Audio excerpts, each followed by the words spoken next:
or to the cloud. And that way we'll at least have something to put up later.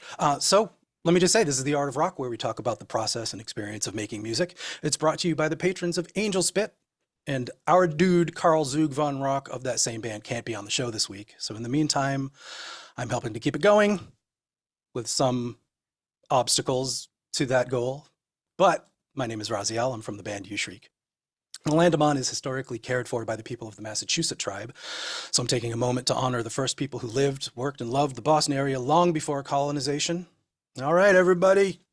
I'm glad we can all be here. We could start by talking about a little of what we did this week and what's going on with our creative work. And yeah, jump in. What's going on? We're not live on Twitch yet. I'm not too worried about that since we are recording and we can post it later. Okay. But yeah, I mean, the problem is I'm inside baseball. Not sure if anybody else cares, but since I'm token logged in to my accounts on that stuff, it doesn't automatically kick it to Carl's accounts. So we end up streaming on my properties and my channels. Pesky security. Yeah, I mean, it's good that it does that. It would be, I guess, bad if anybody could just log in and start streaming to Angelspit's Twitch. But since I'm on there, yeah, I mean, hey, if anybody happens to see that I'm live, they can tune in onto my thing. I'm recording the thing. This will get posted, and we'll see you sometime after we've talked about the stuff we're talking about now. But all right. That said, yeah, Diana, do you want to start letting us know a little bit about what you've been up to? Well, I have been up to catching up on all of the things with MTV TV. Mic's on, right? Yes. and also dealing with life. Making doctor's appointments, dealing with insurance, all that. So it feels quite mundane, some of it, but some of it has to be done, like the admin side of life. Well, that is something that you're good at. And in fact, every week when you connect, it says admin on your tile. So we know you're at least good at it. Let's talk more about the returning to life and work-life balance. I'm spreading the word a little bit about where we're streaming as we go. But Ivan, do you want to jump in on some of what's going on with you? Was that a cat? I looked away and I think I saw a cat. Yeah, mostly dealing with very bored cats today. Bored and lonely. What else am I up to? Yeah, I'm rearranging and adding to the latest Kevin Key remix challenge. Going from it's like a minute and 30 seconds worth of stem, splitting that up and expanding it out to as much as I can. It's like a full length thing. I'm keeping his work chunks like separate from the things I'm adding. So, figuring out if I'm a chorus or if he is. That sounds interesting. What does he provide for the base material? These stems, like what are the instruments and it's just a stem, and it's it is damn near finished already on its own. Because it's pretty fully formed, but it's a little bit unfinished, so there's room to make changes. That's cool. I mean, that's the best kind of material to start with. Can we define what we mean by a stem? How is something a stem as opposed to it's just a stereo file? What makes it to you a stem? It's essentially a stereo file. But you know what I'm getting at? Yes. No, and normally I would think of that as more of a like a voice in the orchestration of the of the actual For song. example, sure, yeah. You know, like this is the kick drum, or you know, this is the snare, or this is the bass line. So do a full hour on what is a stem and what is not. Post to Reddit. Send. How to start Um, arguments with you know, musicians. you all know what I'm getting at, is that pretty much everything gets called a stem. It's one of those things that kind of sound, I believe the mindset is it sounds kind of snappy and people just kind of cleave to it because, oh, it's a little bit pro, but I kind of know what it means and it's definitely evocative, where it's also got a meaning in industry jargon where it's separated instrument groups and stuff. Usually for broadcast, there's predefined things like dialogue, sound effects, music bed, and whatever. These are the stems branching off to form the tree of your music. Oh God. I kind of prefer to think of them that way, but like Everybody calls multi-track stems now. That's what I'm getting. Anyway, yeah, just no, long way around to that. it's like it's becoming an overloaded term. Yes. Um, So I've and derailed you far enough. The content very of much like this track. producer. Yes. You know, what the hell does that even mean these days? I'm doing my best to bring us back to what you were actually talking about with the content of this thing. He provides a, you know, it's like a minute and a half of music, and you know, everybody, and the instructions for it are like the BPM and the, you know, the key. Cool. That's it. And you know, like in the latest communication, you know, like he wasn't even that picky, and like you continuing to use his track. It's like you know, write something that is your, you know, inspiration from this. And so far, you've done breaking it up, adding some parts. So far, I've done a whole lot of staring at it. Oh, I got to get this finished today. the contemplation phase, very important. Brett, I want to get the same question to you, but Alex, you've got your hand up. Is that to join in on the what's up, or do you have a note about something that's going tragically wrong that I should fix?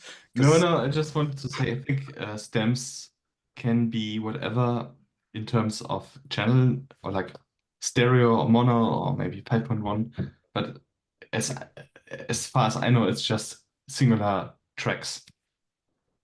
I would agree with that, and I think that it's important to, it's not important. Old people who are pedantic like to insist, like myself, that multi-tracks are individual instruments. Groups are what you do with those instruments, and these stems are the deliverable materials that go to the next mixer containing those I see your predefined point. groups. Okay. It's a thing. I mean, it was a thing. It's certainly much less a thing now. But thank you for that point of discussion. Alex, I do want to come back to you to see if you've got anything going on this week that you've brought to the ears creatively. But Brett, I know you've mentioned a couple of things. What's going on? Well, I'm also sitting here, I'm also playing with this stems versus what's a beat. You know, when you start breaking things down like that. Anyway, yeah, so I got kind of bored with my sounds, and so I spent a lot of the week just in the Kurzweil, ripping apart sounds and making new ones, and came up with about 4 different drum kits. I'm actually attempting to emulate my guitar, but bring to the table what digital can do versus the human. Interesting. And then some weird ass pads and stuff like that. Well, the fun part about it was, it's like yesterday I started seriously messing with them a little bit more in terms of beats. Found in FL Studio they've got the cloud library, sample library, and whatnot, and so there was a bunch of Spanish sounding guitars. Ended up adding those, and it actually married up to the beat that I designed ahead of those guitars. And so it ended up being really, it's sounding really neat. Oh, that's nice when that happens. Yeah, it was kind of, it was just kind of a stroke of fortune, I guess. Yeah. In regard to a little bit of boredom. Plus,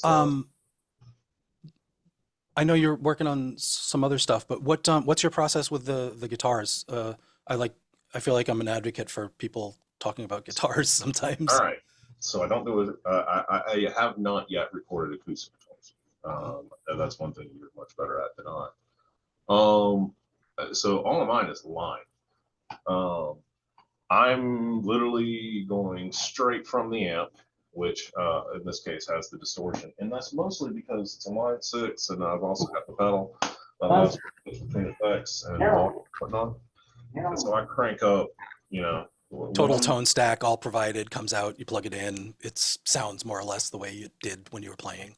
Exactly. It just saves me from having to use like the Pod Mini or whatever, and it gives you, and their effects are actually pretty dang good in my opinion. But especially for what I'm doing. Nonetheless, so for that instrument, you know, I pretty much just bring it in already ready to go, and then I end up sampling the crap out of it. I'll literally record the entire thing, and then I'll be like, okay, no, I only want this much of it, and then just. Is your goal more a multi-sampled instrument that you can then use universally, or for? Yeah. Okay. So the idea there is to grab those elements, you know. So obviously, when you're playing like pedal notes, those sound different than chords. Yep. Yeah. If you're doing muted guitar, it sounds different than open. Yep. Those strikes, literally how you play, is one of those things that's very, very hard to emulate with synthesis. Yes. And you can get a lot of the tonal qualities, and if you're not really trying to look at it as a feature instrument, the synthesis is great. But the idea is that I turn this into something a little bit more robust, kind of like what Elisa's did with drum machines. Mm-hmm. You know, the SR16 is still out there. You know, I've literally had mine since I was like 21. Yeah.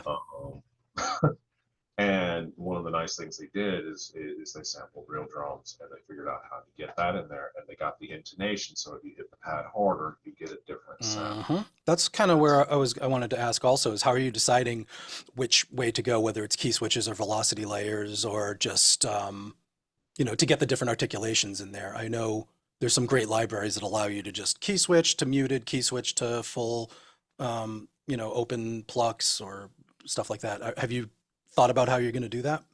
Yeah.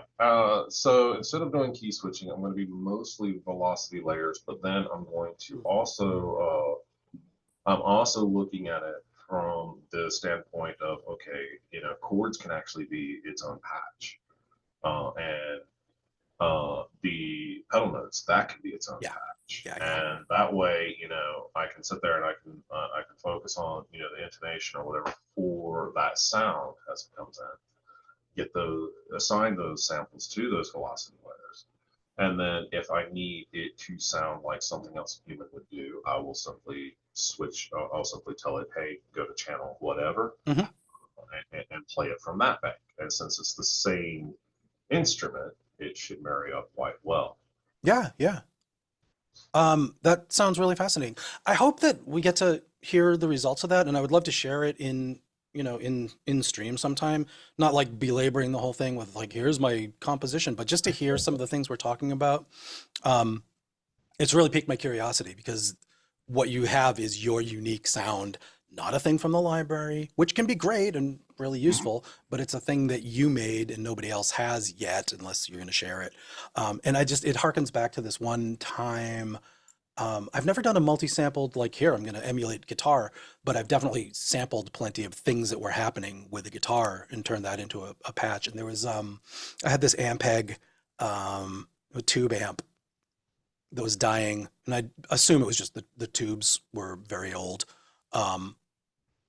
needed replacing, bias was off, whatever, it could be anything, but it was like really breaking up in a way that I'd never heard an amp do. Certainly not intentionally. It wasn't the kind of thing you can just ask it to do. And it was before there were a lot of VSTs that would be like, hey, broken tube, plug. So I was listening to this sound and playing the part, and it might have been me or my bandmate playing through it at the time, but we were like, that's not going to last. That exact tone is going to deteriorate past this point. So we got the recording of the events and we put them in the sampler, and we actually held that moment of those chords and those particular, some of them multiple chords, but a lot of like single hits of chords. And, you know, it ended up being a feature signature sound of the tune that it was in. And I was like, yay, you know, we did a thing. So Very, very cool. And that's partly why, I'm interested in the outcome of that. Did you want to talk about anything else you're working on? You said you were doing some video stuff. Is Yeah, that public? well, the other thing is I did actually on the 10th, I dropped a track called Fundamentally Broken, and I'm working on video material for it right now. That'd be the other thing. Okay. Is it, you say dropped, meaning it's public now, and we can, Yes. if you share it in the chat, I'll throw it on my Twitch for what it's worth. We got, the ability to put it into the stream and get some eyes on it. I'd love to have everybody check it out. And while you're doing that, Alex, can I put you on the spot? Anything up this week that you want to talk about? Unfortunately, not much. I've been trying to get back into singing, but somehow there's still a lot of mucus, and I try to figure out Mucus, how much. the bane of all singers. Yeah, no. I somehow just like cold is like it's still haunting me. I feel like I'm healthy again, but it's still like Getting up to speed.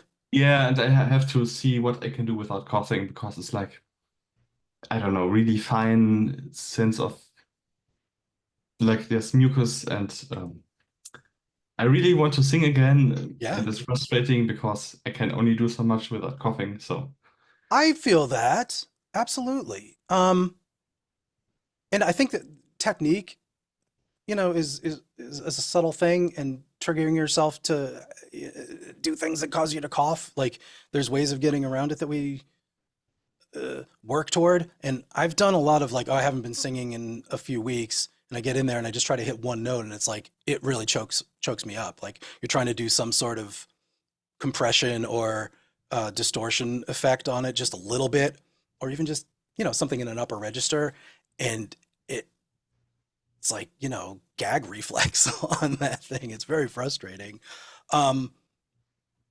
Are you starting on a regimen though of working on vocals? yeah, I want to have I skipped 2 band practices because I wasn't feeling well enough, and now I want to be there again with my bandmates, but Oh yeah. I need to prepare obviously, so that's my way of working towards it. I hope it will be on Tuesday, but that's basically where I'm at. Cool. Exciting. Brett, did you want to Yeah. continue on after I've posted that? I just in the chat, Oh. I've got a Spotify link to album. Yeah, thank you. I just wanted to say, one thing that helps me on vocals sometimes is, and there's definitely a fine line. Less is better, but grab a shot of your favorite liquor or something like that a few minutes before you're going to go in to do your vocals. One of the things it does is it numbs the trachea a little bit. It also relaxes those muscles. You can hit deeper registers. And if you don't push it too far to where you're sloppy, then it actually can be a tool. Dangerous suggestion, but I think self-abuse is an important factor in some of what we do. I'm not anti that, and I think sacrifice being represented in the sound of your voice is an important element in music. But don't fuck your voice up permanently by doing this, people. I implore you. If things hurt and you're still singing and you get really shit-faced, and then you can sing and it doesn't hurt anymore, do consider how many times you're doing that. Yeah. That is your body telling you something. Brett has given us what we call dubious advice to be deployed carefully. Listen, I got a band named the Demon Hate. You got to take the advice with a little bit of salt. And I'm fucking with you as somebody who has had to do voice therapy for what was mostly a psychological issue, not quite physiological. But I've mentioned it before. Several years ago, I just wasn't getting my range, and the falsetto just disappeared, and it was more of a positioning and habits thing. But you can hear I'm getting hoarse just talking for 5 minutes now. So there's some habits and positions and things that you can do as a speaker or singer, or well, those are the two things we do with our voice, or yeller or screamer, that support health and sustainable capabilities, so you don't blow it out from the beginning of the performance.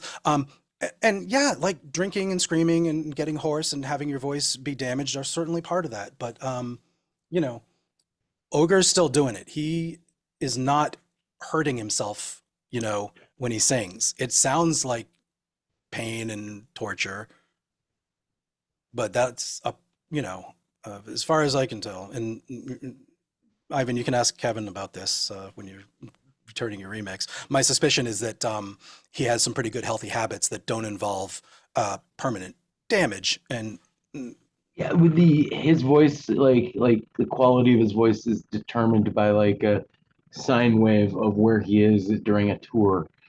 Like you know, it apparently, you know, ups and downs, and you know, like it's obvious enough that other people on those tours have been like, you know, we know where we're at based on, you know, on where we are. yeah, And I you remember know, one time in the 90s or early 2000s, they were canceled a show at the Somerville Theater here in Boston because Ogre had a sore throat. So it's like, yes, I no, don't know if and that's code for something, but it hit one of those points in the tour where it was at a low. And yeah, I was in Seattle when he, you know, threw up in the garbage can. see, I wonder what exactly that was about. But That was food poisoning. mm, That was about food poisoning. bad shellfish. Yeah, you know, it's easy to run into bad food out there. Fair. Alex, I see you've got your hand up. What's going on? I think Ogre has getting really, how do I say this? Much better with within the years. Is it right?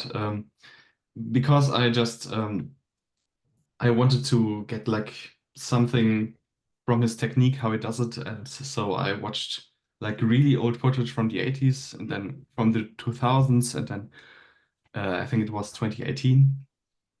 And he's gotten much better, I think. The same songs. And I think his expression has much improved over the years, and it's really inspirational. I don't know how to say it. I would agree um about his ability to express consistently, definitely improved, you know, like sustain himself. And I don't know. I don't know when things turned or if it was always just a progression there, but there's a constant pursuit of some amount of variety of ways that he makes his character voices and stuff that, you know, he's got to be dedicated to keeping his instrument in shape. Otherwise he's going to lose that. Yes. But, you know, effects and presentation and how he cuts off the resonances and how he places his, you know, vocal production and where the distortions are. It's a really, yeah, a lot of, I mean, him and Blixa obviously are two people with very different approaches to that stuff. And it's endlessly fascinating. But I've never heard either of them specifically talk about their unique approaches to the thing. I'd be interested if anybody's seen, you know, like interview footage of them talking about what it means to them and how they do this stuff. Cool. Anybody else want to jump in on stuff that they've been doing this week that's shareable? I'll go for something that I was doing, and I don't know if it's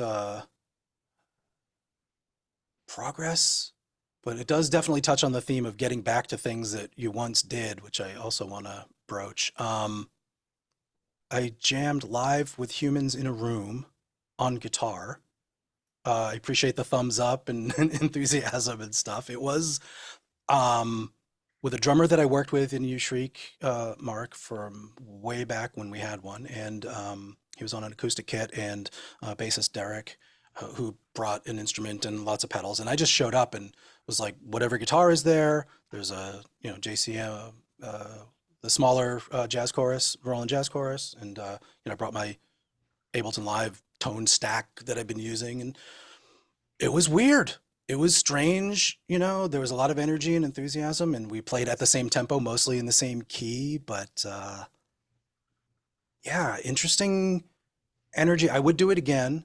I can't say it's because I love live improvisational jamming in a room, but as far as an exercise of changing a mindset and forming a habit that's something that I used to do long time ago, I can see doing it. Yeah, it's interesting. I don't have much of an ability to like change keys and follow changes and stuff, and I don't think that's what this was about. But as far as picking a tone center and then meandering from there at a tempo, it was a pretty cool thing. It sounded kind of like professional musicians who'd never met before, doing 3 different things in a room mostly at the same time. Alex, what's going on?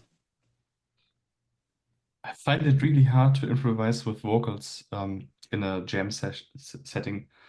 I tried different approaches, just singing la la la, just making lyrics at a spot which is really dangerous. I think I Yes. offended some people by accident, just shouting out random words. That's fascinating. I got weird looks anyway. And the other way is just how's it called? Like this do Scat. scat The singing. unfortunately named scat. Yeah. So I think what I wanted to try next time is to just try to lyrics in advance. Sorry, in advance, which is Mhm. easy also. But I think it's much better than just. I would love to hear a report back on this. I've never tried it. Like I told these guys that I was like, I only know like 9 of my own songs. I don't know anything to like, I don't know any standards. I can't. And that was just guitar. I cannot imagine going in without preparation on vocals. But I've read stories of like, for some reason, like Book of Lyrics, and they get into a situation. And I don't know if this is apocryphal, but like Duran Duran, I think John Taylor tells a story of Simon showing up with the Book of Lyrics and then being like, yeah, Yes. he's our guy. Like, really? He just showed up and then some song they were playing, he started singing his lyrics over it and it worked. Maybe that's the magic. Maybe that's the rare thing that happens. And when it does, you've got, 40 years of superstardom up ahead. But wow. The only thing I can picture is like la la la, stick on one syllable and not try to do anything else just to find some melodies. I've kind of done that a little bit, but wow. Brett, do you have some thoughts on that? So, kind of funny story. I know exactly what he's talking about. So when I was, before I started keeping all my lyrics in like Google Drive and whatnot, I still have the book. I bought a book with blank pages and got a pen, and I would scribe all my lyrics in there, and Dragon's Blood ink. And so that way, when it dried, it took on that nice brownish, red. It actually looked like something bled on the pages. And so most of the lyrics and such that I would write never became songs. They were just, here's an idea, a concept, and it was kind of like, it was more of a book of lyrical poetry than it was anything else. Not finished songs, but here's some things that are Exactly. There were some finished songs in there, the ones that made it and whatnot, but, I would have to flip to that page. Well, the neat thing about it was I was working, I built up enough of these both little song tidbits and lyrical tidbits that we were actually we were in the studio, we were just jamming, and we were doing the same kind of thing, and I was kind of going through the lyrics, and just because they're all kind of based in 4/4, they can all kind of line up pretty well. Well, when I assembled just for fun, sitting there like, hey, let's grab this piece, this piece, and string it together into 3 minutes and see what happens. Well, that became INFP, which is my psychological profile. And the reason I named it that is after I assembled all these little pieces and took out little tidbits from each one of those poems, and literally just doing this on the fly, I was like, this makes a weird little word salad that paints fantastic. pictures. Yeah. And so I just named it after my psychological profile. Is the nature of these lyrics more abstract, or is it like strict rhyme scheme and scansion? Like, because I think I know which way I would go if I had to do something on the fly. It's definitely, Early freeform. on, it was, and actually no, it still is. It's, a lot of times I'll rhyme when I want to do something like alliteration almost, you know, a certain series of sounds going together, and kind of like a chant. You want things to be more rhyme. But when I don't necessarily, I'm not married to rhyme, you know. No, yeah. If it makes more impact for me to just growl some weird phrase at you, I'm fine with that.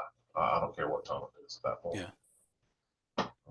Other than People shit on like slant rhyme and neo rhymes and stuff, but there's so many people that do them in an absolute like wink and nod clever way. Like I know this is only halfway toward rhyming, but listen to the context and look at the pun that I'm making while I'm doing it, even though, you know, it's like, I don't know if I can actually make that happen on the fly, but it's nice when you can. Ivan, I don't know if you had your hand up before, Alex, but both of you have stuff to say. Let's go to Ivan first.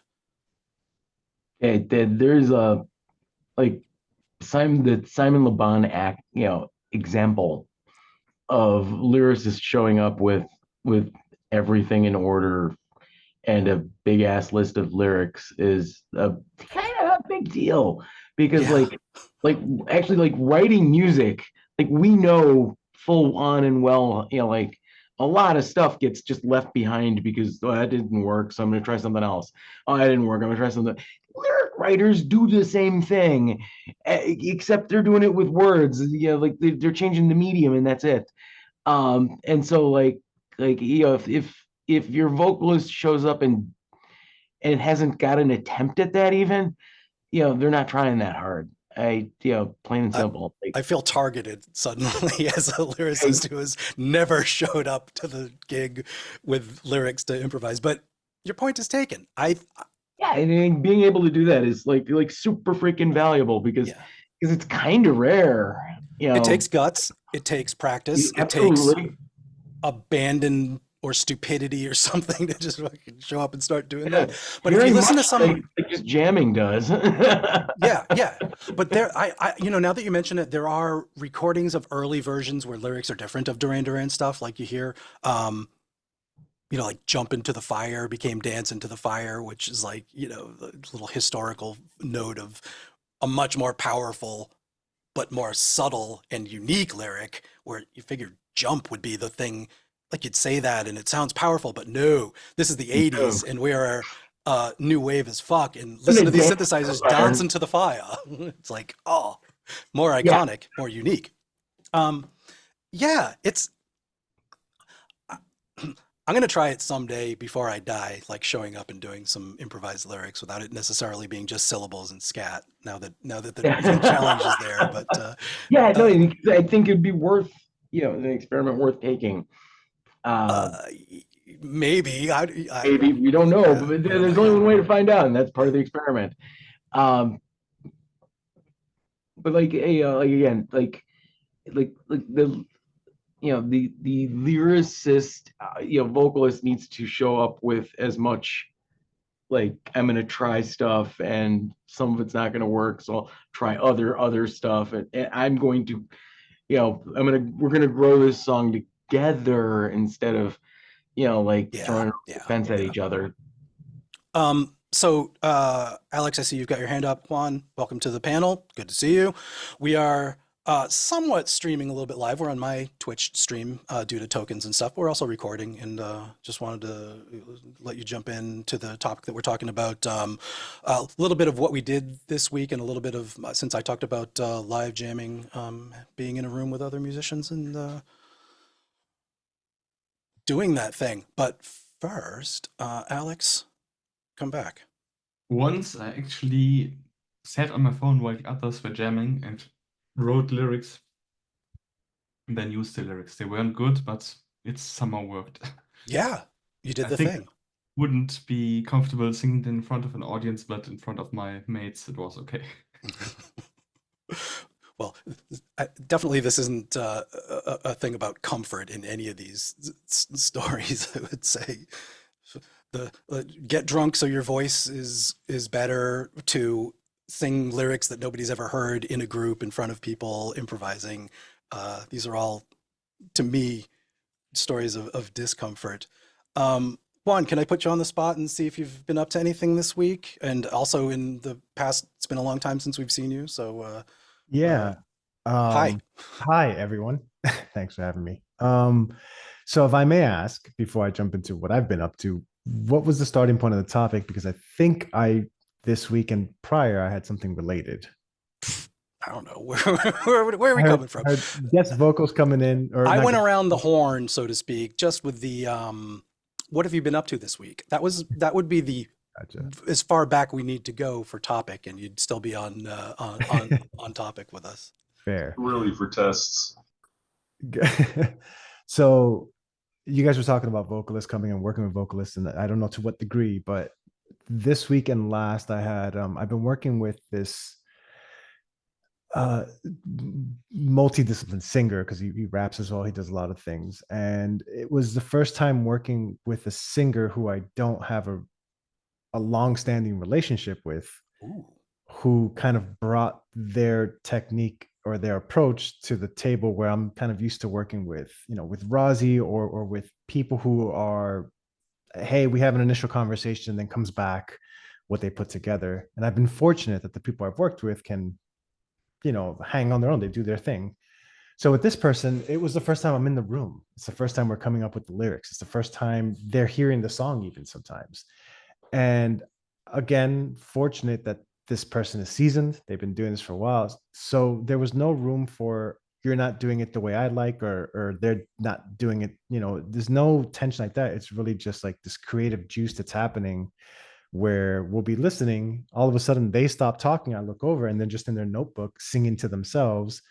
And when we come back to talk about it, they're like, wait, hit record. And then they'll go record a demo line and back. So it's this really like dynamic situation. We're going back and forth. And, when he's done, what I found is that he'll go back home and really tighten everything up. And the next session, he'll come in and sing. The biggest takeaway was just exposure to someone else's technique and how that differs from so many people, again, that I've worked with, that I've heard. And it's just kind of cool to get that experience. Yeah. Seeing difference. You know what I mean? And it sounds a little bit like one of the things we touched on slightly. We were maybe joking about the definition of stems, and the idea of being a producer also came up and what that means. And it sounds like you had a bit of a verge on producer, being in a room with somebody that you were telling some things about how to work, and they were offering their skills about how to work. Absolutely, dude. There was so the person I'm working with is he stems primarily from the hip hop and drum and bass scene, but his background is more soul and R&B. So just seeing how he thinks of melodies and rhythm and timing, and some of the suggestions he was making are things I would have never thought to do. Mm-hmm. And and I hear them, and they're not mysterious. They're not like, what was that? But it's more like, I would have never thought to do that. And then on the other hand, playing producer, I get to give feedback where it has nothing to do with their performance, more so, kind of like suggesting creative ideas that then build a new idea. And also on the fly effects, where it's like, oh, I have this idea for this trailing off kind of feedback echo that we could do here. And because, we have our capabilities, we could do it on the fly, which inspires him. And next thing you know, we're producing live. Like the demo in the end is almost good enough to use, but we're all perfectionists. So that would never happen. So this is kind of also as close as a lot of electronic musicians and studio producers get to jamming, is like when somebody shows up to record the track. Yeah. Or remotely swapping files and doing the extremely slow motion postal version of jamming back and forth. Yeah, not to jump ship on the vocalist talk, but on that note, personally, there's been kind of a yearning for that in the same room, jamming and working on music. And it's rare, because I think as electronic producers, or producers in general, probably, I don't want to speak for every producer, but I think we sit in the box the whole time to ourselves, and we learn skills that allow us to not need the talents of others most of the time for certain things. Yeah. But what comes missing from that is that energy you get being in the same room with somebody, and they're contributing and you're contributing, and you're finding. So yes, absolutely, him being in the room while we're working together, it's been weird in a good way. Like it's like, wait, I don't have full control of this. This is foreign. I don't want full control, but I don't know any other way to do this. So again, finding someone that is on your same vibe and kind of same energy and is feeling the same way about the song, that kind of disappears. So I think there's multiple levels to jamming, For sure. which Yeah. probably applies to, band jamming and all that as well. I think that the bringing your uniqueness to the room and having a good time are elements that we sometimes sublimate because we're trying to reach a certain thing rather than trying to be ourselves and trying to perform the final take the first time, a little bit. And a couple other things. There's some really good discussion that's been flying by on the in the chat on Twitch, which again happened to land on my Twitch channel, not Angelspit's. Very nice that people found it and showed up, and I appreciate the discussion. Adams mentioned a few things about how slant rhyme and internal rhymes and schemes like that are definitely positive, and in the same way, having your stuff prepared rather than improvised, I think you can, or rather the opposite, having your stuff improvised instead of prepared, you can land on some really unique things and, maybe let yourself free and get some of that first take stuff down and keep some of the weirdness. Something, if I can, this was an interesting thing that happened before we got together in a room. If I can jump in on that, was Please do. This person, I met them through the music scene. I went out to a drum and bass show, met him a couple times, and it's one of those things where he's an MC, so he's MCing live while the music is playing. So immediately recognized like this dude's killer, and he just happened to be a really cool person. So as we started talking, you were talking about having a goal that tends to get in the way of enjoying the process sometimes. The goal with him, and I think I approached him and told him, hey man, I don't care if we ever release anything. I'd like to just get in a room and vibe out with you and just have a musical exchange. And by that point we had already been well acquainted. He's like, hell yeah, let's do it. So when we're in front of the computer recording, there's never this missing of a mark that doesn't exist. We're never trying for something. It's really just, do you feel it? I feel it. Cool. Let's keep running with it. And if it fails, cool. Because we were here for success and failure. Like we weren't here for anything specific. So again, I think I've been spoiled by my experiences of working with other musicians who aren't seeking an end result in any sort of way. It's been for the pleasure of working with each other. Not to say all of them were pleasant, but I don't know what that struggle is like, and I respect the struggle of having a band and jamming with people because, again, I've been spoiled in that sense. Yeah. Here's kind of a weird angle on that, and I hope to bring everybody into this part of the conversation too. And maybe I'm overreaching, but it sounds like there's a little bit of how to create a space to do this stuff in, and whether that space is virtual or in a room. First question is how do you create those spaces? How do you keep it in mind to make collaborative space where things are okay? And also sort of a vague idea of diversity and inclusion on this topic, because the kind of representation that we get in these spaces, I think, maybe I'm overreaching here, but doesn't seem to represent the same kind of like liberal attitude a lot of us have with our friend groups, is the kind of people that end up professionally working on this stuff. And Juan, you were talking about crossing genres, which I don't know if that becomes a gender or racial topic to even broach, but does anybody have like a vibe check on whose responsibility it is to foster these spaces and how to include people and bring people in? Or am I getting too far afield from where we're going? Juan, let me just jump to Brett since he's got his hand up, and then we'll come back to you. I want to hear your take on this. So, the majority of what I do is in my own box, much as one describes. However, where me and Jacob, in terms of producing God, creative space is kind of it still starts in our individual boxes, sorts. But then the entire thing that you made is handed up to the table, and the other musician gets to do whatever they want. So with that just set as the rule, it becomes a collaborative effort to make whatever that is the best thing it can be. You know, at the end of the day, what I've learned about jamming with other musicians in the studio, or live, or jamming with electronic artists, in that pass, share, whatever, whatever capacity that is the thing that seems to be captured in the recording that's important is the conversation. And so as long as you have that conversation, you seem to kind of gather that element, that piece of uniqueness that comes from working with musicians. Yep. And Yeah. it's not something you can really create on your own because you always sound like you.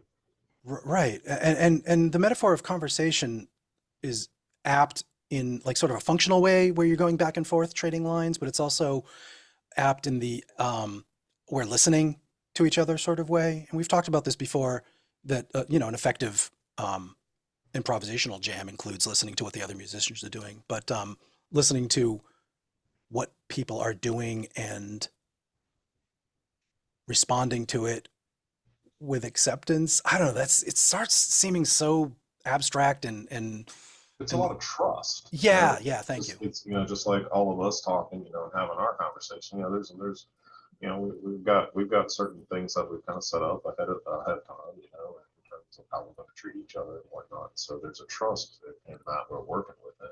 For sure. In this creative space. Yeah. And it's very similar for all creative spaces, I think. Alex, you want to weigh in? Yeah, I think I don't get to choose my collaboration partners because I just take every opportunity unless I feel the other person is like real trouble, like not very stable in a way that's like really unhealthy. So yeah, I think I just don't get to make that call because I think that's an important point, and working with people who are fucking nuts like you are is important. Like this is not an exclusionary thing. If we were filtering creative partners by they don't have any DSM diagnoses, and they're not medicated either self or professionally, we'd be really limiting ourselves for sure. It's a self-selecting group. But Alex, do you have like a particular experience with friction in this regard, or was it working out for you? I think one night in a bar I was get to talking with some guy, and he was also a musician. He said, "Oh, wait, well, cool, and maybe we can do something together." But in the flow of the conversation, I realized that maybe I'm not so sure if that will be such a good idea after all, because I felt like really uncomfortable. Interesting. Yeah, but that I think it was like 19 or something. It's I've had a similar experience with people in my space, as a recording engineer, just for hire, doing hourly sessions and stuff. And like the number of people that you have becomes greater than you, and they're on team one and you're on team two, and there's some adversarial sensations. It becomes weird. And, I think we might have touched on this a couple of weeks ago, but the letting people into a space where you've locked off the doors and there's soundproofing and there's nobody in the front office and you're actually isolated in a very real way, and maybe even locked in a booth within a booth with a person that you don't know. And Brett's mention of trust and Alex's mention of getting a gut check on if this person's dangerous or not. I think this definitely speaks to the sense of inclusion, because there are people who you're bringing into your spaces that will feel that much more intensely, for sure. And as a responsible ally, hope I'm using that right, to make those sessions and spaces and projects really balanced and inclusive, and not feel threatening and dangerous when somebody's not in for that. I think it's pretty challenging. Juan, have we gone far away from what you were going to jump in on before? Or you still have something to throw back into this conversation? I mean, if you unmute your Yeah. mic, I guess that's part of the. No, we still haven't. I think we came full circle. Because my question to you is going to be, and I think you elaborated a bit more just now on how are you defining inclusion. And again, I'm definitely speaking from the experience of I've had the benefit of the people I've worked with have majority have been successful, and if it wasn't on a level of discomfort, it was more on a level of just creative differences. Now that could maybe be because subconsciously my judge of character was pretty good, or maybe because there was something early on that we just connected with, and it kind of gave welcome to working together.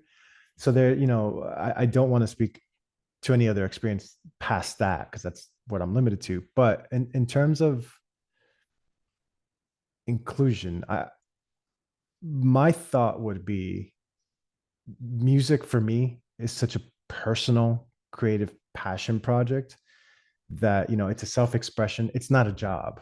I'm not in a position of a producer or recording engineer so that I have to deal with people, where now my job also becomes customer service. Mm, you know interesting. Yeah. but because it is an art and a craft that I'm pursuing as an individual, I look to share that. So the prerequisite for working with me or vice versa is usually based on, do we have the same interest above all? Second, then, is do we get along? You know what I mean? And then anything else there that I hope I'm expressing this correctly, anything else there that would fall in the realm of inclusionary is really just, it's not a factor for me. It's the opposite. It's like, I don't care who you are or are not. It's more of, can we vibe?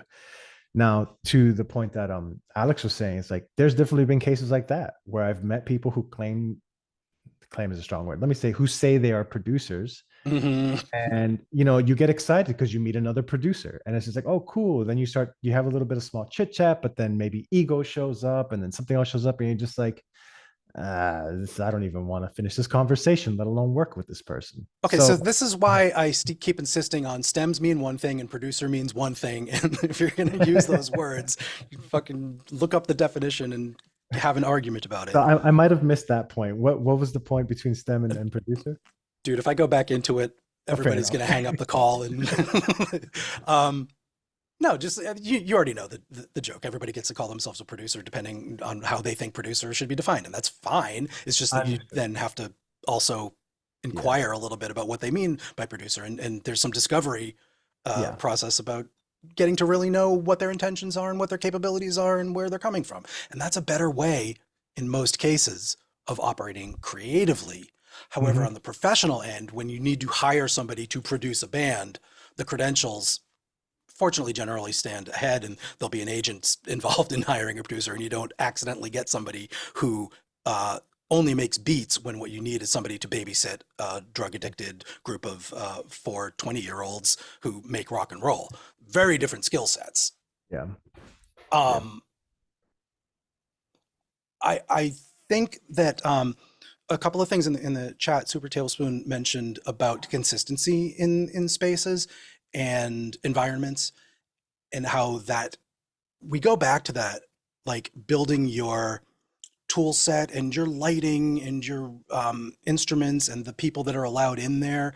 And Adam also mentioned, having people around you, your neighborhood, knowing that you've got expensive stuff in there, because part of what we do, you got to at least have an expensive something. Well, maybe you don't have to. It could be just a guitar. Really depends. But as electronic musicians, generally we have a collection of things that look fancy and desirable and have blinking lights, and people might want to bust in and steal. That's a thing that could happen. And knowing that you have maybe some rare, valuable stuff that can't be replaced, it's it starts messing with your head a little bit. But I wonder,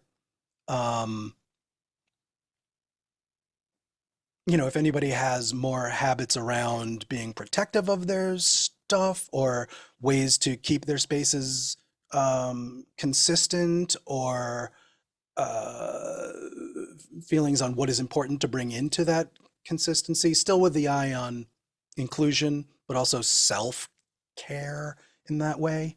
Anybody want to jump back in on this topic? Alex, I see your hands up. I've got like 2 levels of equipment, stuff that I'm mentally prepared for losing and stuff that I'm not mentally prepared for losing. So if I don't know people, but I'm invited to how's it called? Like not a round table, but like a assembly of musicians, then I have like, okay, I bring my not so expensive drum machine and maybe just one little 200 euro synth and not like something expensive. Sure. If I know the people and I know they're solid and I can trust them, then I bring maybe more expensive equipment, but usually I just stay with the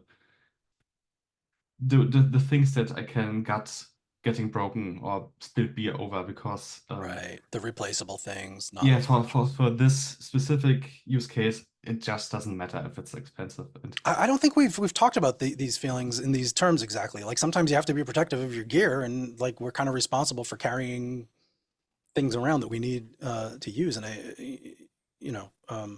I have things that I don't want to bring places. Definitely. Ivan, did you want to weigh in on that? Or Alex, I'm sorry. Did you have another? yeah, so bit to add, sometimes please? along for the features and the accessibility of the more expensive stuff. But yeah, usually it doesn't matter. That's just Right. And Ivan? Yeah, you know, like really simplified things here at home. I don't have room for other people. Done. Barely have room for my gear. So that's covered. But at the same time, like you know, when everything's going fine, you know, I make it to the golf shoe meetups here in town every other month. And, you know, it's normal to bring along a piece of gear. And, you know, for that environment, I'm comfortable with anything, you know, as long as it's easy to transport and I won't damage it myself. Like, sure, yes. Like the Alita has been there, you know, my very fancy reverb has been there. Like, you know, like the only thing that hasn't been there yet is like my Euro rack, but that's because that's a pain in the ass It's to heavy. transport. It's large. Might Yeah, bend the case or something. might be me. You know, I'm not worried about that situation.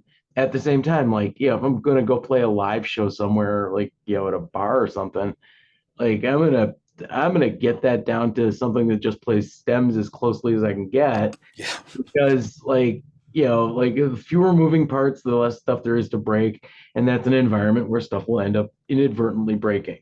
I You know, haven't seen it done, but I assume probably putting some of that pigeon rejector stuff on top of your keyboard and along the back line on your amps and stuff is probably a good idea. Keep the people sitting on it, keep the drinks off yeah. it. No drinks here. Brett, what do you have? What do you have for us there? Who So stole your guitar? okay, well, actually, you know, the where I get most defensive while in the studio with bandmates and whatnot is do not set anything on or near my keyboards. I will kill you. I mean, yeah, nobody's gonna. That's not a confusing proposition. We get the message. And I mean, you know, I kid, but I get very I get very defensive there, and it's just knee jerk. It's just like I see someone going to do that, and it's like. And, but other than that, the thing in terms of like loss that I found that's far more valuable than the gear is, you know, I've had a couple instances, especially early on, of, you know, complete data loss, Mm. and that is just like, okay, well, cool, those years are gone. Second note to self: do an hour on data backups. Go ahead. And to that regard, so you know, recently I told you I built a new machine for the studio. Mhm. There is a drive just in that machine whose only job in life is to duplicate everything from the studio drive. I don't even call that a backup. No, I've yeah, also yeah, got two NASs and a cloud service. yes. And it's like that's literally where it's like. 3 is 2, 2 is 1, 1 is none. Yeah, exactly. Keep your backups. It's This just quickly. interestingly reminds me to pause my backups, which are running, which right now has 3.5 months to go for the latest. I just noticed a whole raft of mostly archived, not really critical project backups that weren't in my online cloud storage. So I added them and it re-indexed, and it goes between 2 months and 5 months, depending on how many files it's enumerated. So I might need to see if I can send a drive over to my cloud service rather than letting that keep going. But this does, Adam, again, mentioned in the chat, specific things about losing files and losing stuff that's, you may not have a record of or can't be recreated. And that's in a lot of ways more threatening than having your stuff stolen. But the feeling of having your space violated and sanctity of your gear violated, whether it be on the road or people broke into your place, it's pretty significant. I never got evidence of the things that I had stolen. Like, I don't know how it happened, but I did lose somehow a rack containing, the DP4 multi-effects thing that I used for vocals, and the PG 200 for my JX3P, the programmer module, and they're really specific things. So I kind of think I know who nabbed them, because I knew a small set of people that would use those. But yeah, that felt bad. And they were expensive things at the time too. Like that was like a major investment. I didn't like that. Yeah. Fuck that guy. It wasn't me. No, it definitely wasn't. Oh man. Anybody else got I mean, I love pushing this idea of inclusion in spaces and stuff, but I just like I want to know more about how to do it, how to live the thing. Like I feel this sensation of I don't know any racist and sexist people. So why is the profile of my musician community doesn't look different than it does? Like, what's the bias? How do we actively overcome it? I don't know why that's my thing to talk about, but I feel like it kind of is. Juan, I see your hands up. Please talk to me. I don't know how far I'll stray from maybe your starting point with this idea. But I know that, I at least locally exist within the art community, and there's a spectrum of people within any art community. It's a creative, environment. So you're going to meet all kinds of people. I think and I am no authority on this, so please don't quote me. I think that's totally cool. And just to acknowledge, like, nobody is an authority on anything necessarily unless they've actually become an authority on it. And Right. we're doing this from a place of love and inclusivity. Absolutely. So Absolutely. yeah, with that in mind, please continue. So, and I think I found that one key thing is, and this has nothing to do with the idea of inclusivity. To me, I think it just has to do with respect. It's like, understand your community, know who you are around. You don't have to share the struggle, but know that it exists. So that way, when you do interact with someone who is, experiencing or living within a struggle, you have some sort of awareness of it. And again, you don't have to do anything about it. You're just aware. And hopefully that person you are interacting with or going to work with or whatever is not defined by that struggle or whatever it is that they're carrying, whatever weight they're carrying. And you can then be just an interaction that's pleasant. You can be someone who is approachable, and if you do internally have some sort of disagreement with whatever they may have, it's like, well, that's your opinion and yours to keep. And you can then make the choice to not interact, to not be involved, to, step away. And I think there's nothing wrong with that. I think I think the reason we're having a discussion of how do you go about including is because there's so much excluding. Mm-hmm. And I know that sounds almost like no shit cliche, but I think there's a truth to that. Where there's a difference between inclusivity and exclusivity as far as one active and passive thing applied to both. There's something to that. Yeah, those are very different things. So I believe that I think the best way to go about it is, awareness, Yeah.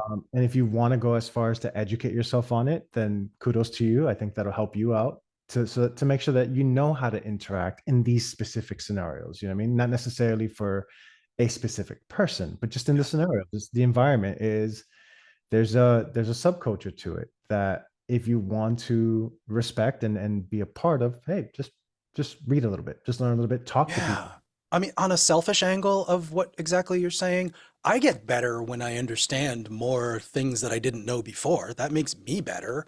So even if that's the only reason I'm doing it, not because I care about anybody else, Right. I mean, I want to soak up some influences and understand some things. And But at the same time, just, and I think I said this, you have every right to not be interested, to not yeah, do that. yeah, It just, but I don't think that means you also have a right to be disrespectful. It just means like respect is a totally separate thing to everything we're talking about. It's like just be a kind fucking human. yeah, Right. yeah. Not every Yeah. party is an effort to elevate some group in particular. Yeah. Like But the, go on. I absolutely fight for someone's right to not be interested and not be a part of it as much as I do for someone to be interested and be a part of it. But it's just a matter of be kind, be cool. Just, if you're not interested, step away, go do your thing. So just to sum it up, I think a key way into inclusivity, if we're going to call it a thing, is just I would like to, yeah. awareness, education, and find your personal comfort zone with it. And when you hit that wall, know that, okay, that's your wall. You can't go past that for whatever reasons you have, if you have reasons, and just, hey, it's not your party. You can move away, you know. Well, I love having misunderstandings and misapprehensions dissolved and changed. I think that's one of the most human things that we can do. And maybe it's a little political to say that right now on MLK and inauguration things that are happening in the United States with that in mind. Maybe that's part of my motivation for even talking about it. But there's some things socially and politically that are the antithesis of this stuff. And I guess maybe that's a little bit of my motivation. What's your perspective from outside of the US, though, Alex? If that even I matters. think the best thing one can do is just try to be open-minded and don't have any preoccupations. Hope it's the right word when dealing with a new person. I think preconceptions might be the Preconception, word yeah, you're maybe. looking for there, but yeah. And there are several biases you can't even do much about. Like, for example, the people you're probably in contact with most is people within your same class. Like it's just the way it is. You have to put active effort to get out of your sphere, your bubble.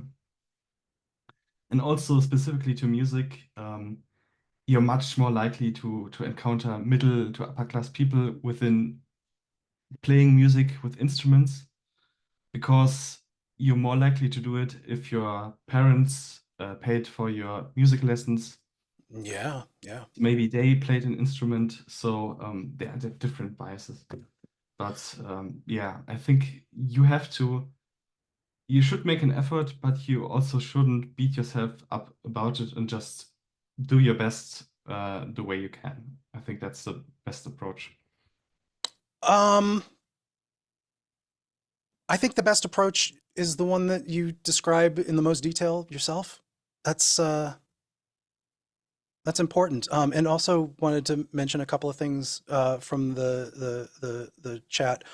Talk about and learn. Anuket says it's fair to talk about and learn about biases, and that's sort of the thing, is like biases are usually invisible when you're having them, and to get a little bit of light shined on that. And also Adam said understanding that other people have different experiences other than yourself. It's like a thing that we like to think we're going to learn at toddler age, but that we really truly have to develop for the rest of our lives and keep honing that. Juan, jump in on that. Yeah, there was something you just mentioned that reminded me of a conversation I had with somebody who recently experienced kind of some friction in this space. I'll spare the details on who they are and who they interacted with for the sake of keeping it down just to the meat of it. But they were in international land, they weren't home in the US, and they were absolutely the outsider, and when they went there, this is a person to my understanding from extensive conversations I've had with him, is very aware, definitely an ally, and someone who'd probably define themselves as woke, in the best way. So they have a hypersensitivity to this subject matter. And when they went over there, there was a bit of a misunderstanding on some level, and they got accused of not being all those things. They got accused of being the worst version of that. And in my mind, I was thinking two things. One was how much of that was true and how much of that was maybe an insecurity, or someone has a chip on their shoulder and he was just a victim of that, like, because I know the person, and when he told me, it shocked me. It's one of those, like, what, like, you of all people, you don't have a bone in your body that resonates with that.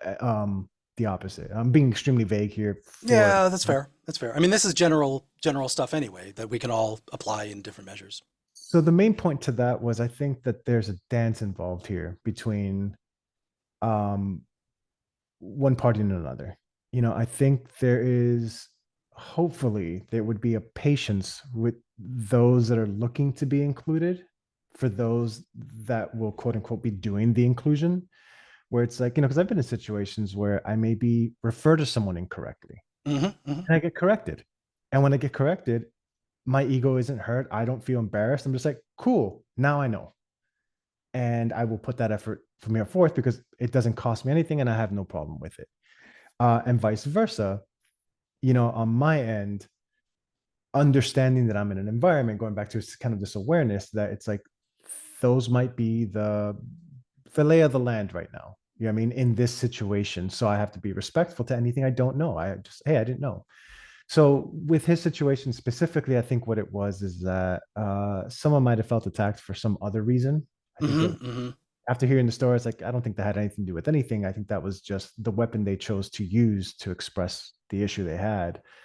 But again, I think it's a matter of patience, tolerance, understanding, just kind of like allow yourself to be wrong and give yourself grace when you're right. You know what I mean? In the sense of, might want to keep it to yourself. I think that extends to so much more than just the topic we're talking about right now, too. I mean, that's important stuff. And, I just want to sort of bring this around. I would love to do some sort of approximate 180 into some applied creativity stuff in a sec. So if anybody wants to do a final word on this exact kind of angle, now's a good time to jump in with it. But there's a lot of things we're talking about, a lot of ways to feel excluded and a lot of ways to perform inclusion, and, living it and believing it and finding ways to grow from it and maybe offer something back that's like potential growth for somebody else. I mean, this is valuable, and it is the very fundamental of creating stuff. Like, when you're creating stuff, you can do it by yourself, but generally we do this in groups, and you can share these ideas and lift each other up and offer something that other people are going to get out of it and bring the world together. I mean, this is big stuff. I know we're just musicians and it's just rock and roll, but there's some bigger story to be told there. And I'm glad to hear some of what we're talking about and get some ideas, and we'll talk about it more. So barring anybody else wanting a last word on that, cool. There's been a lot of consumer electronics trade shows going on. Ivan, are you still looking at Reverb right now? Is that what that face is?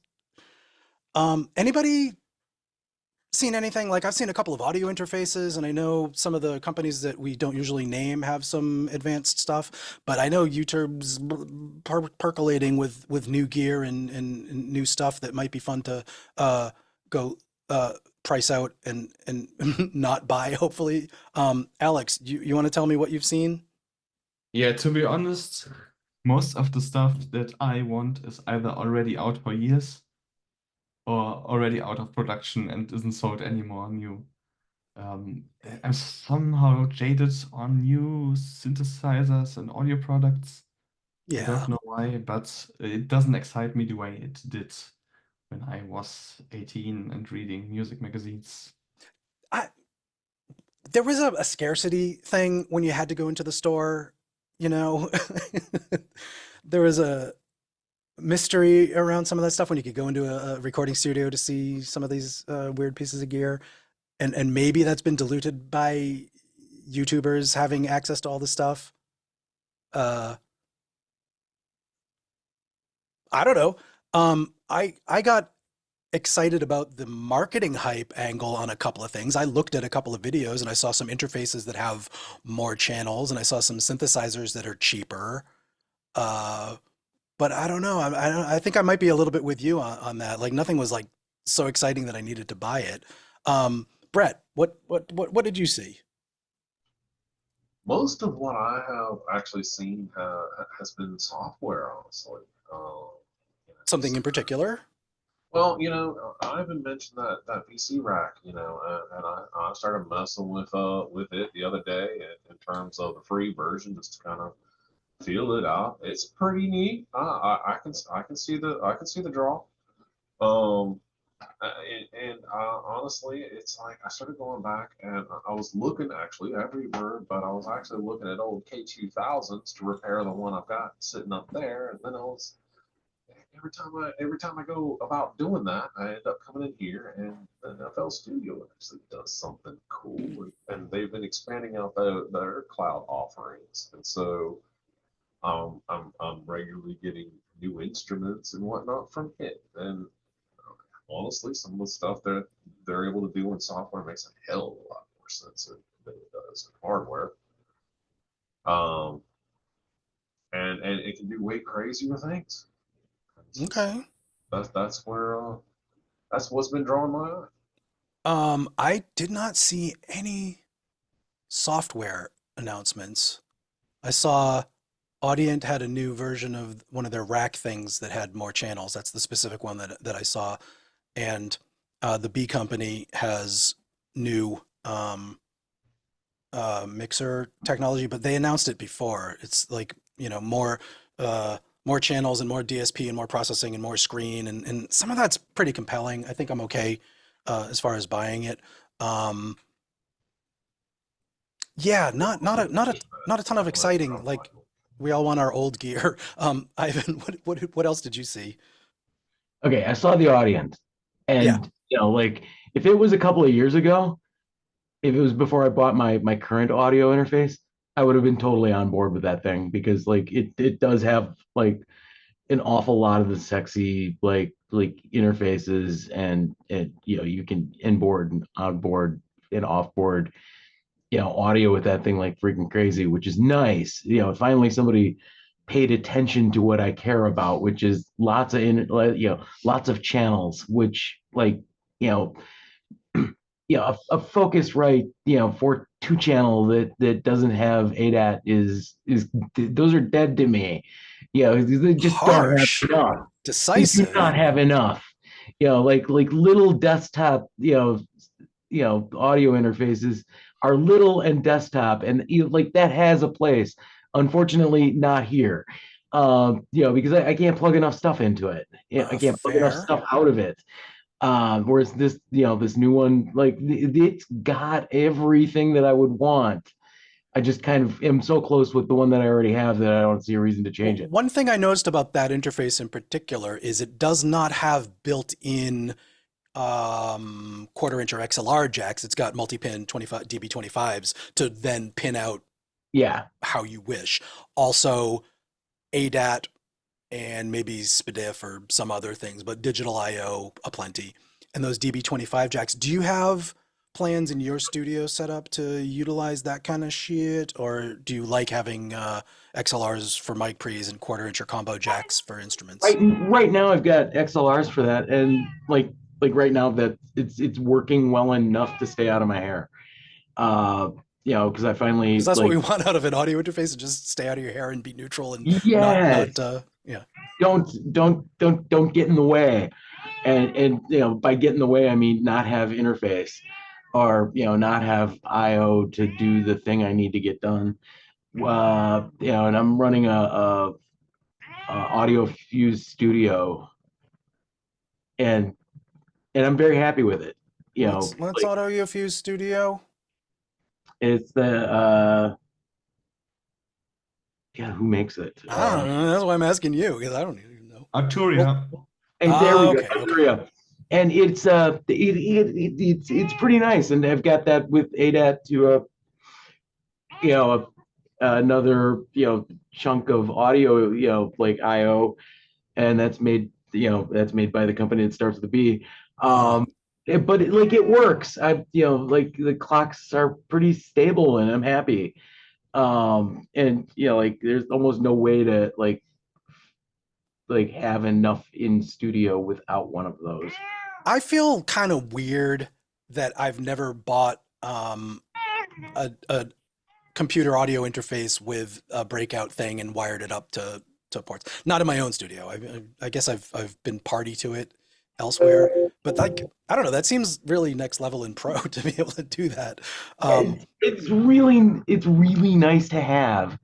Especially since I'm running the Eurorack and all sorts of you get your choice if anybody's going on. Yeah, if anybody's not aware of what this offers, it's instead of having normal phono plugs to plug in or XLR 3 pins on a microphone to plug in, you get a little breakout connector that you can then either wire to your patch bay or connect to your own choice of breakout connectors, but they're still usually analog balanced. Yeah, and in this case. that's all nice and that's super handy. Yeah. So that interface, I think that's absolutely worth seeing. And then Korg has some new things out, but put a pin in that Korg stuff because you mentioned that before, and I want to hear what you saw. But can we let Juan jump in for a second? Yeah, absolutely. Cool. Let's hear what you have to say. So what did you find? Two points. Razi, you and I recently talked about my interest in picking up a synth and trying to figure out which is the best approach. What is it I'm actually looking for? And that's still an ongoing process. But the big thing I wanted to mention in terms of new things that caught my attention, Brett, you mentioned software. Symplant 2. I remember Symplant from back in the day, and I remember thinking this is cool. You can get some organic sounds out of it, and it's highly complex. But I was just at the time, I think I just wasn't interested in getting that deep into it. Since then, I've kind of definitely gotten more into sound design, and now they have a thing called GenoPatch, which is AI based, where you give it a sound and it recreates it. And at first I was like, oh, this seems gimmicky. But then I watched videos. I'm like, oh, that does a pretty good job. It actually does it. It actually does it. Now, it's not on the nose. You're not getting an exact duplicate of the sound, but all the characteristics of that sound are present. And now you can manipulate it. And I was torn. Part of me is just like, this is incredible. The other side of me is like, what the hell? No, it's yourself. It's an abomination. Yeah, so I haven't played with it yet. I've only watched videos. I've been meaning to download the demo just to get my hands on to see, because you'll eventually figure out what it's doing by what it can replicate and its limitations.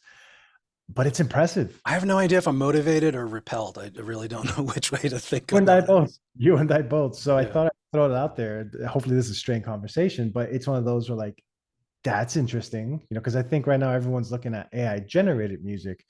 But this seems like a real applicable tool to recreate a sound that you like, but now that presents, well, that wasn't your sound, but what it was in a synth, it's so I don't know. It's a really interesting conversation. Nonetheless, a really interesting tool. Yeah. I want to think about that for a second. And I want to get a couple levels deeper still on other gear. Alex, did you have another one to introduce, or is this on Sonic Charge? Synth Plant, I think it's much more fun if it's doing a bad job that's uncanny. Yeah. Then you're on the edge, and it's interesting because it's a bit scary because you don't know, wait, is this a real voice or is it synthesized? Or is it a real, I don't know, snare drum? And I really like the tension. I have some trust in the ideas that come from Sonic Charge. I'm just going all the way back to the Typhoon software for the Yamaha TX16W that they wrote that replaces the built-in operating system for the sampler and does voice allocation and stuff. It's been a brilliant company all along. So that and the Microtonic drum machine, I'm a huge fan of this company. I got Synplant when it came out. I think I was on the beta and I didn't get it. I was like, what? I want to breed stuff. I want, generations. And it wasn't my thing. So I think I'm coming down on the side of, nah, But yeah, Gio, if that's for you, keep going because there's obviously a huge community around it, it seems, or at least some momentum. Juan, do you want to get back in on what you saw in it then? Yeah, I'll make it quick because I know we're trying to pivot back to where we were. My first use case when I saw the demo wasn't so much, ooh, there's a sound I like, I can take it and I'll use that sound. It was more of, why? Oh, Zoom's telling me stuff. Um, it was more the idea that it's like, yeah, I think this is safe to say for most of us, when we hear a sound, there's a characteristic of it we're attracted to. You know, like there's definitely sounds I hear. It's like I want to learn to make that sound, but not that specific. That almost that archetype of a sound. Like, oh, there's the synth or whatever. With Synplant, the part I'm attracted to is hearing a sound, seeing how it recreates it, looking at the parameters it changed, and now learning. Like it's like, okay, now, Interesting you angle. know, I like that. there could be, there's some bass sounds or neural basses or whatever that's like, how did this move? And when you look at it and you dissect, it's like, oh, okay, there's a filter doing this with a phase shifter doing that. It's like, cool, now I know how to get the part of that sound that I liked. And I think this is a shortcut to that, but with the exchange of now someone can just copy a sound and use it, which Okay, I'm a little intrigued. so it's almost like, yeah, it's a microscope into a sound that just gives you the answers that you can start studying the sound. Yeah. That's the attraction I have to it. Okay, I like that. Then Brett, do you have something along that lines, or do you want to go somewhere else with it? I was actually just a little bit curious if you thought, if one thought this would be more useful for like sound design versus music production, or what the application or what the use case you think it is. Oh man, I think my initial thing right there was just like sound design versus music production. What's the difference? But I know the difference. It was just more like in our context. Sound design, absolutely, for any kind of sound design. You know what I mean? If you're doing Foley work, if you're doing sound effects, whichever it is, the thing is, I mean, it's just copying sound. So you could use it for any application. Personally, it would be an educational tool for me, where it's like, hey, there's a sound I really like, and I just can't get it out of the box or whatever I'm doing with the synths I have. So I would build it through there, and I can promise any sound that I would run through it, it's not going to be used as is. I'm going to build on top of it as an Sure. instrument, a song or an effect or whatever I'm going for, just because I have this stupid thing in my head where it's like, is it a patch? I'm never using it. I'll modify it, you know what I mean? But it's like, and it's just one of these pure stupid ideas I have. It's like I want to have some sort of control over what I'm creating. So this would never be copy paste for me personally. I'm sure for some others maybe, but yeah, I think it's applicable in both worlds. You know what I mean? I dig. Like, I mean, as somebody who loves scopes and likes getting different measurements of things, visually and numerically, I think it's there's definitely some utility in that. And I've definitely also enjoyed like clone EQs where you sort of get an EQ curve from like a mastering curve or a dynamics and mastering curve on a thing, and then apply that back to your mix and see what the differences is and kind of manage that delta. And I think that doing that with tones out in the world and seeing how the controls are set at the end of that process of it figuring your shit out, that's kind of fascinating.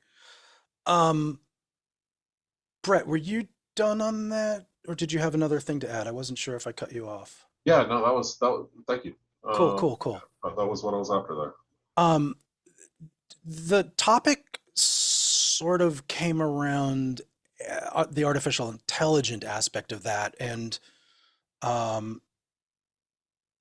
just want to sort of touch on it just a tiny bit, since I'm not sure this is the kind of threatening artificial intelligence that we're usually talking about. But Anuket mentions in the chat that it does sometimes feel gross when we let the computers do some of these things for us, and that having the human in the loop on this one, as it's a sophisticated insight tool rather than a means to an end of creating a sound. I'm into that idea. And I don't know if there's really any danger in just cloning a sound either. Like I think that's left for the discussion. And then the other thing I wanted to add is, yes, Josephine, the cat, is on the table. She's off camera right now, and I apologize. I had to set up a little barricade in front of my keyboard of water bottle and chapstick so that she wouldn't lie down on the keyboard and change settings while I'm talking. Brett, please continue. See, me and my bandmate Jacob disagree a lot on AI tools, and he even gets into it where it involves like animation and you know, things that we would just call CGI now, or CG, computer graphics. I, on the other hand, look at them all as paintbrushes. I don't see how the humans really removed from the loop at all. If I go to any AI, I get the argument, you know, where it's like, how did you train the AI? And that's all very well and good and valid. But in terms of it doing something on its own, that we're not there yet. It is relying upon my input, my prompts, my sculpting what comes out of it for my needs. I mean, I mostly feel that way too. And so, in that regards, you know, even it's like, you know, some of the VSTs, whatever, for effects, like I think Ozone's one, and I like those little AI components in it.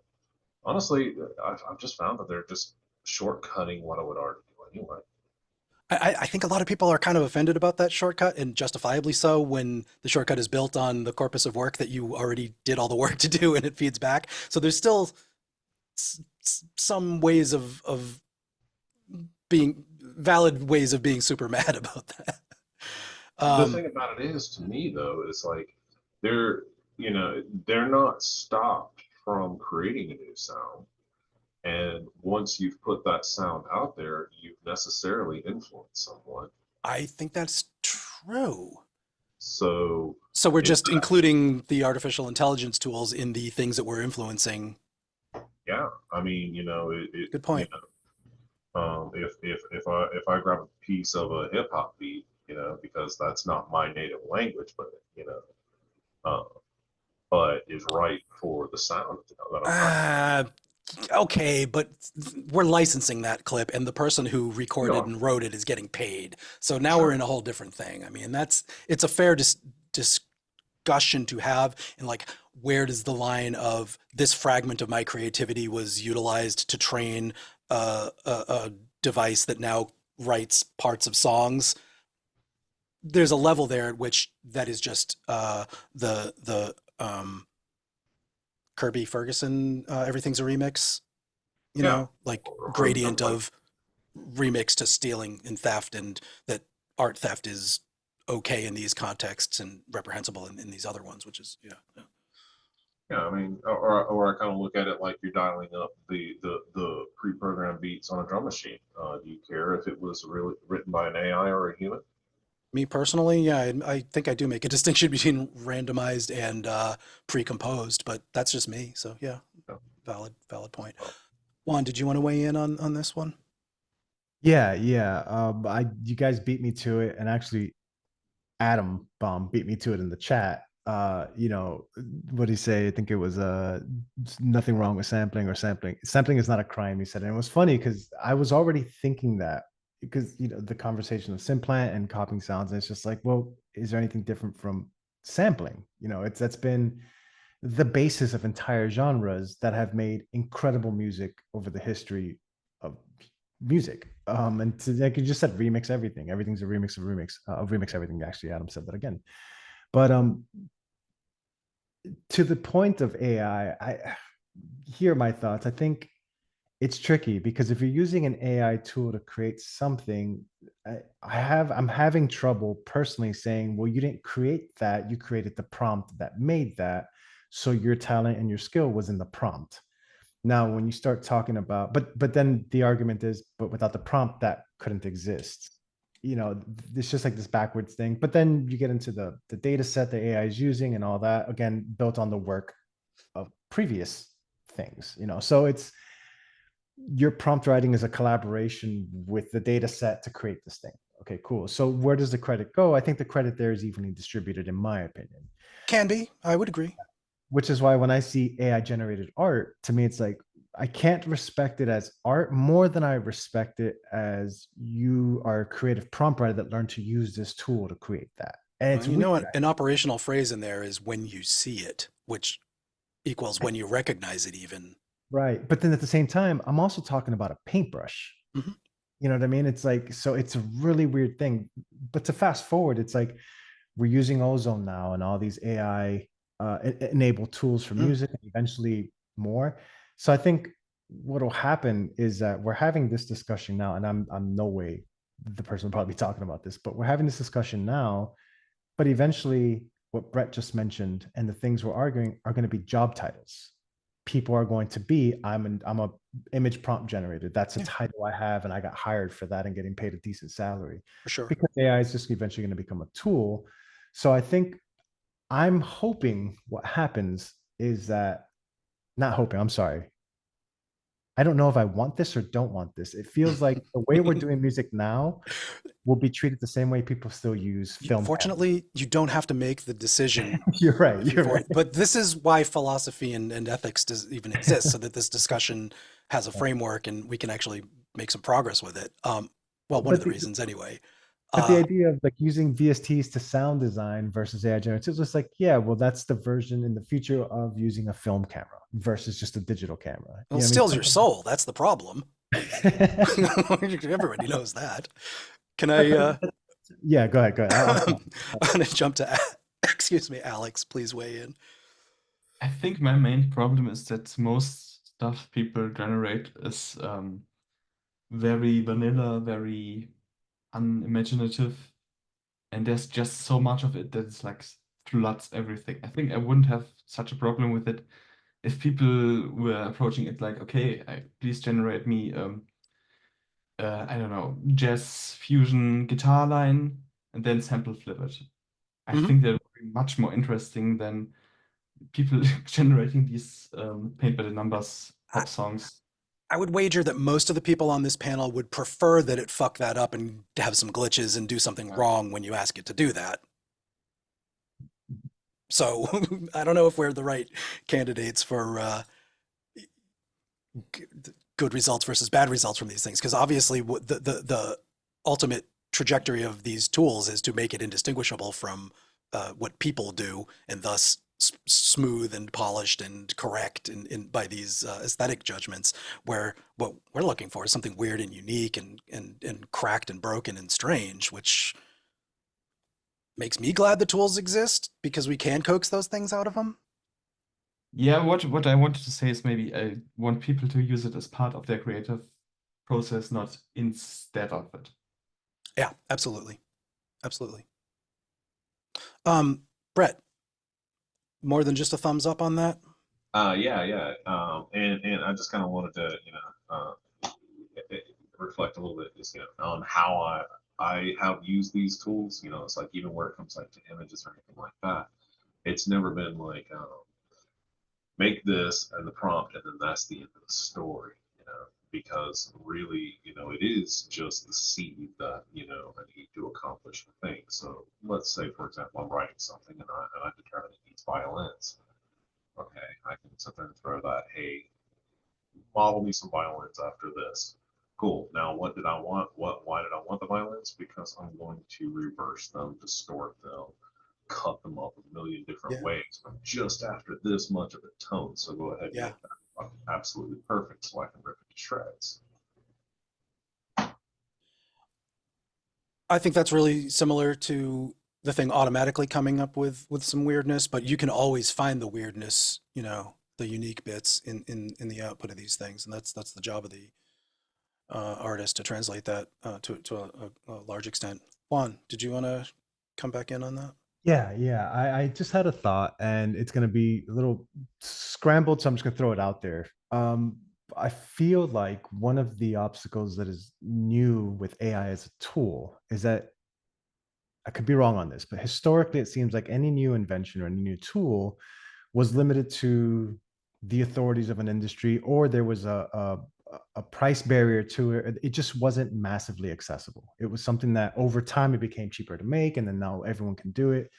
And I think because it was limited to and this is just me thinking out loud, it was limited to the authorities of that, they were using it in a very specific way. So for example, when the first synthesizer came out, I'm guessing the people who used it were seasoned musicians because they could afford it or whatever the case was, or even the scientists who created it, or the tech guys. Yeah, I'm with you. So what happens is there was like a culture or kind of like this thing surrounding this piece of equipment that was already well explored before it came out to mass consumers. With AI, it just showed up, and everyone can use it. So what happens is, Alex said something earlier that it's like, and we're talking about it now, using it as a tool, using it as an instrument to a degree, but then you also have the other people who don't even have those inclinations with it, using it to create final products. So I think what will happen is, and I'm kind of, my thought that keeps coming to my head is I recently watched a live recording of Aphex Twin's, one of his recent shows, maybe 2 years ago. The stuff he was creating with the tools he had back then was a big, huh? How? Like, what do you mean? And then those same songs today still sound, I'm still impressed. I still don't know how he did some of those things. Now, someone a little more seasoned than me can probably figure it out. But either way, so as we're with the AI now, with the way it's being used, I think what we're kind of doing is creating the new VHS filter. Like we will see those imperfections that have not been explored, and we'll look back at AI images and be like, oh, that was during the 2024 era or 23 era, and that'll become the niche thing you do to make it like, oh, this is, like, I'm surprised MP3 lossless kind of sound isn't a thing yet, even though I have heard in some songs today. Yeah, no, I've used this as an effect for voice processing back in, for sure. But the same way tape distortion or film grain or MP3 lossless sound is an effect now. I think we're going to have that with AI, but it's because I think it's so widely accessible that we're just using it for end products now, and it never had a chance to get into the hands of the quote unquote authorities of each individual industry to really fine tune it and make it a sound product. And what they're doing is fine tuning it on the fly, which creates a bunch of interesting tools and a bunch of, pardon my French, bullshit tools and bullshit results. Yeah. So, I'm all for using it as a tool with acknowledgement that it's a tool, the same way you would acknowledge a sample. Like, hey, I sampled this from this old Earth, Wind, and Fire track, and we got to pay license royalties on it, or at least it's obvious that, I didn't play those instruments. With AI, I don't know if you have to announce it, but don't be an ass and say you made that from scratch. Same way I'm not going to be an ass and say I used this pattern right. from scratch, Well, look, there's one thing that seems to come to mind from all this is that from a purely this panel of creatives that use this stuff point of view, this is not inhibiting creativity and process. This is not getting in the way of us doing cool shit. So it's a hard argument to make unilaterally against it, other than in the contexts that, the art theft and the legality of doing this and the ethical standpoints. Creatively, these are all good tools. The weird visual art that gets created that we then incorporate or use somehow, the weird audio art that are full songs that are fever dreams of strangeness, and then the excerpts of those things that we take and incorporate into our own work. It's not getting in the way of creativity. I think we could lose a generation like we always do when they don't know how to make the things from scratch anymore. And it's only, strange niche hobbyist old people that retain the knowledge of how to turn the knobs on the front panel of the thing instead of asking in text to recreate it, or pointing it at an existing sound and saying, please recreate this. And maybe there's something to be said for vigilantly protecting those skills that we have and passing them on and talking about them. But the ideas and process of making are not inhibited by any of these things that I can see. And I hope that's somewhat of a positive.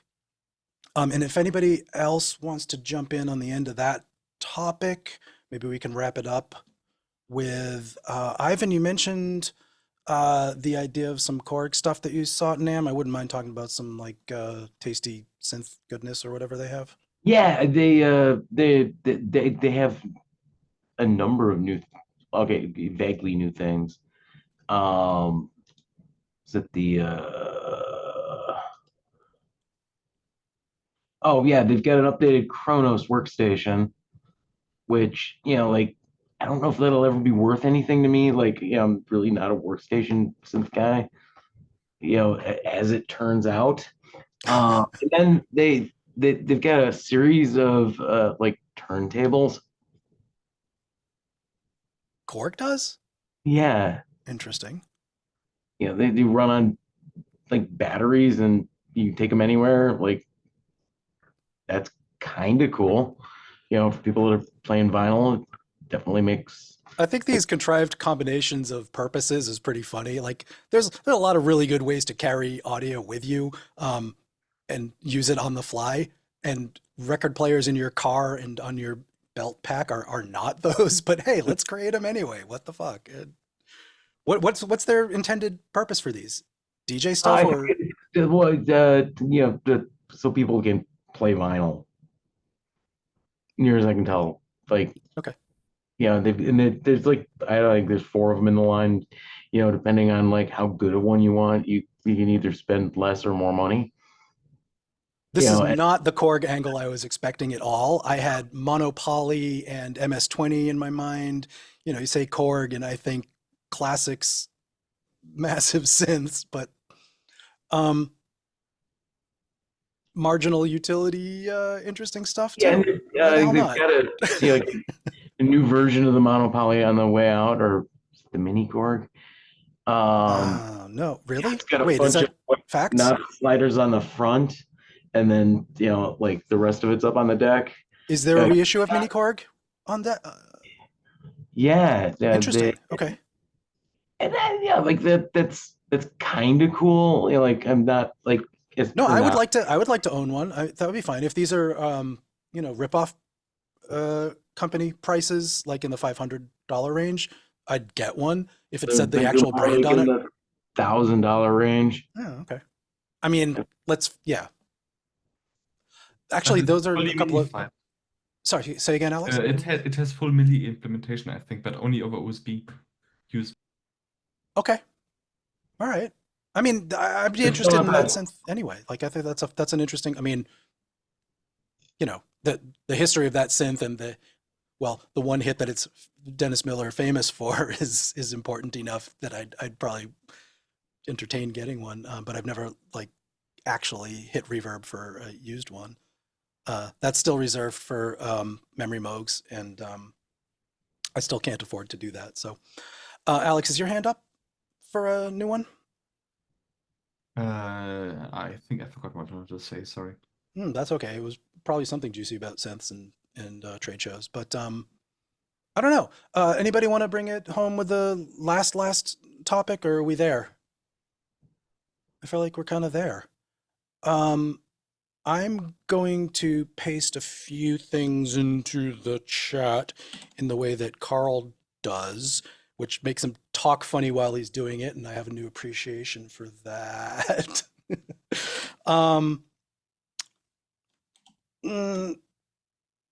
I can't copy paste. That's so funny. Let me try it again. This is the Patreons of people involved, starting with Angelspit. That's an important one because we wouldn't be here without it. This one that I'm pasting into the chat is my Patreon because Carl encouraged me to include it, and I would appreciate anybody who hasn't checked that out to go do it. I put up some live performances and studio stuff.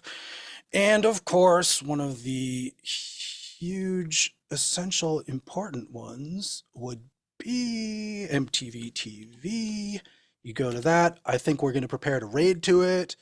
And I mean, that's going to solve most of your creativity problems because you're going to get influences. And once you're done getting influenced, you're going to make some stuff. And once it's got a video accompanying it, you send it over to them and you see it on the internet. And that's how it works. It's pretty fantastic. I would say we're going to wrap this up right about now and say goodbye. And I say thanks so much for everybody being here and doing this. And I look forward to the next one. Let's raid. I think it looks like, Diana, are you on that? Oh, you don't have admin on my channel. Of course not. I don't know. But everybody in the world now has who has the skills to do that is telling me how to do it. So give me just a moment and I'll enter it into this. And if this comes through as a command, then give me praise. Ah, it didn't. I'll try it one more time. Somebody prove that this works.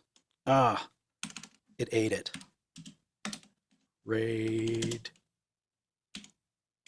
I could do it. Let's see if it goes. I've never done that before.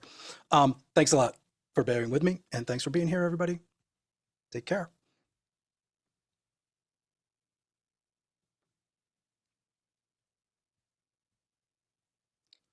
I'm also going to stop the local and cloud recordings from